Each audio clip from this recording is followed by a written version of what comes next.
How to change language in game. Hello friends, welcome to today's tutorial. In this tutorial, you would learn how you can change language in game. So let's get right into the tutorial. The first step is to log in into your application, just like I've done here, and then sign in. And then once you're signed in, you'll be brought to the home page automatically. So on this page, you can see your logo by the top left corner, your profile, your number of coins, and all of that.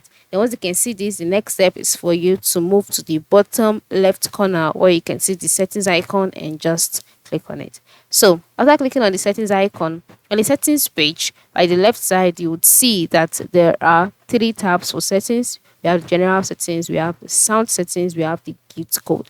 So by clicking on general, on that general option, you'll see the first option here, which is language. So just go ahead and click on the language box, and so you can see the different languages that are available on the app. So just go ahead and select the one that you would like to change it to. So for me, I'll be selecting Francais, which stands for French. And as you can see, after selecting it immediately, all of the writings changed to that particular language. So that is how it is.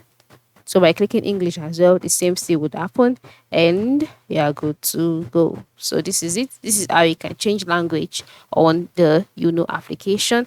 Thank you for watching and have a good day.